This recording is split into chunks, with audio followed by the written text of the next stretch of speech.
Қанша жерден той болса да, бәріміз Алла Тағаланың құзырына жүрген адамбыз. Енді мен өмірі беш адамды аға деп көрмеппін, еш адамды аға деп көрмеппін, өмірбай ата. Сондықтан үлкен кісілер білім жолында осы Баймұхаммед әулетінде сіздерге айта кетсек, бізде екі ғана профессия бар, ол бірінші или біз врач боламыз, или біз мұғалім боламыз. Врачтар мен мұғалімдердің таңдаймын. Мен осы екінші сынып оқып, мұғалім оқып, сайында жаттым, метафона бар, кім атақты осы дана үлкеніміздің дана атамыздың жолын кетіп жатқан күндерімізбен айтады. Гаухар-Дәтенова бәріміз мұғалімбіз, педагогпыз.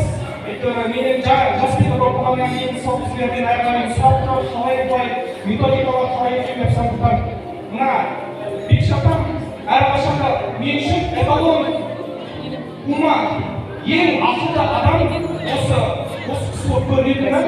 Бір кезде біз немен жарыстық, елдердің астаналарын айтылмайынша, мен ойладым қазір деген Бекші апам қазір екшілерін осы жерден бекітеді деп.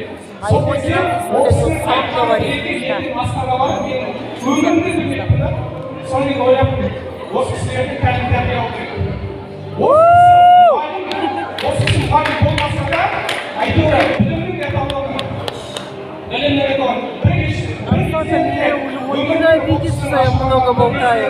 Негативный көрмеу, бәрі айтып жатыр ғой, оптимист.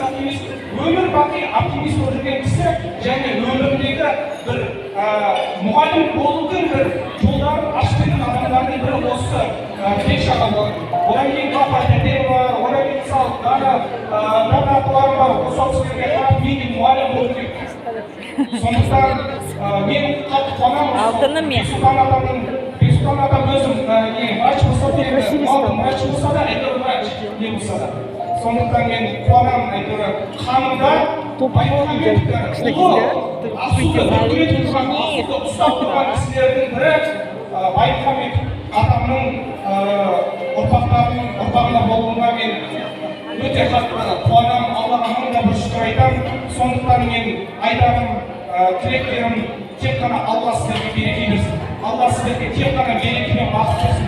Жүректеріңізге тақуалық пен иманда ұйғатсын. Алла шағаларыңызға денсаулық. Алла ешқашан да сіздерді бақыттан айырмасын. Алла сынақ береді. Сынақпен сіздер мықты боласыздар, сынақпен